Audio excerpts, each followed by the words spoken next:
अस्सलाम वालेकुम नाज़रीन, एक नई वीडियो में खुशामदीद। आज की वीडियो में आपको बताऊंगी आटे की बर्फी आप घर में किस तरीके से बना सकते हैं। बहुत ही मजेदार सा ये मीठा बनता है और नॉर्मली हम आटे के साथ रोटी ही बनाते हैं, लेकिन आज की वीडियो में आपको बताऊंगी आटे के साथ आपने बर्फी कैसे बनानी है और आप बिल्कुल भी खाने के बाद आपको ऐसा नहीं लगेगा कि आप आटे की बर्फी खा रहे हैं। खाने में इतनी ज्यादा टेस्टी बनती है। तो हम लेंगे हाफ कप के करीब घी का इस्तेमाल करेंगे। घी जैसे ही मेल्ट होने लगेगा तो इसके अंदर हमने आटे का इस्तेमाल करना है। आटे की मिकदार आप देख लें, हाफ कप के करीब तकरीबन मैंने आटे का इस्तेमाल किया। हाफ कप के करीब तकरीबन आटा लेंगे और आटा अगर हाफ कप के करीब है तो दूध की मिकदार आधा किलो रखेंगे। अगर आप 1 कप के करीब आटे का इस्तेमाल करते हैं तो आप 1 किलो के करीब दूध का इस्तेमाल करेंगे।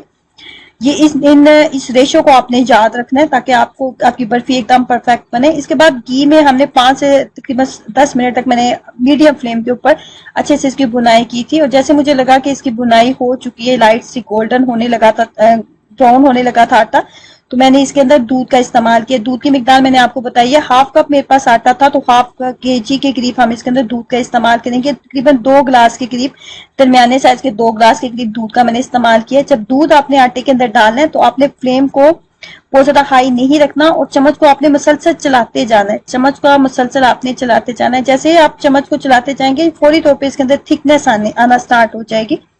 जैसे इसके अंदर थिकनेस आने लगेगी तो आपने इसके अंदर मिल्क पाउडर का इस्तेमाल करना होता है। मिल्क पाउडर किसी भी कंपनी का इस्तेमाल कर ले, मैंने नीडो का मिल्क पाउडर का इस्तेमाल किया। जितनी मिकदार में मैंने आटा लिया था उतनी मिकदार में ही मैंने मिल्क पाउडर इसके अंदर ऐड कर दिया। मिल्क पाउडर ऐड करने के बाद हम इसके अंदर चीनी का इस्तेमाल करेंगे। चीनी हम पिसी हुई चीनी का इस्तेमाल करेंगे। चीनी आप अपने टेस्ट के अकॉर्डिंग ऐड कर सकते हैं। मैंने तकरीबन हाफ कप के करीब इसके अंदर चीनी का इस्तेमाल किया। आप देख रहे हैं इसके अंदर बबल्स बनना स्टार्ट हो गए। यहाँ पे हम चीनी का इस्तेमाल करेंगे। चीनी मैंने पीस ली थी अच्छे से और हाफ कप के करीब तकरीबन मेरे पास चीनी थी। आप चीनी की मिकदार को टेस्ट के अकॉर्डिंग एडजस्ट कर सकते हैं।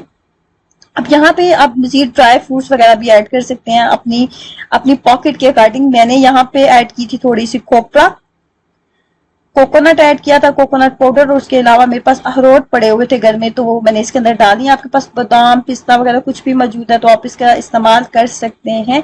अब यहाँ पे फ्लेम को कर देंगे मीडियम और चम्मच को मुसलसल चलाते जाना है। इतनी देर तक मुसलसल चम्मच को चलाना है कि फाइनली कुछ इस तरह की थिकनेस आपके पास आ जानी चाहिए कि आपको ये बिल्कुल ड्राई जो है वो होना स्टार्ट हो जाएगा और अपनी तमाम साइड्स को छोड़ना स्टार्ट हो जाएगा। उसके बाद किसी भी कंटेनर का आप इस्तेमाल कर सकते हैं। इसके अंदर मैंने बटर पेपर का इस्तेमाल किया ताकि जब मैं इसको निकालूं तो ये निकालना आसान हो जाए।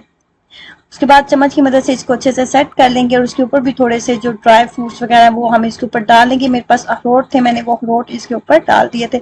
उसके बाद 1 घंटे के लिए हम इसको रूम टेम्परेचर के ऊपर रख देंगे। 1 घंटा रूम टेम्परेचर के ऊपर रखना बहुत जरूरी है ताकि ये अच्छे से सेट हो जाए, ठंडा हो जाए।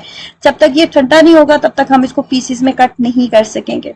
ये बहुत अच्छे से ठंडा हो चुके हैं 1 घंटे के बाद और फाइनली ये रेडी हो चुके हैं। अब मैं इसके करूंगी पीसेस अपनी रिक्वायरमेंट के अकॉर्डिंग, जिस तरह की मैं चाहती हूँ उस तरह के पीसेस आप इसको बना लें, छोटे बड़े साइज के, और बर्फी को एंजॉय करें। बहुत ज्यादा टेस्टी बनती है और कमाल की है। जरूर ट्राई करें और एक्सपीरियंस शेयर कीजिएगा। वीडियो को लाइक करना और चैनल को सब्सक्राइब करना मत भूलें। अल्लाह हाफिज।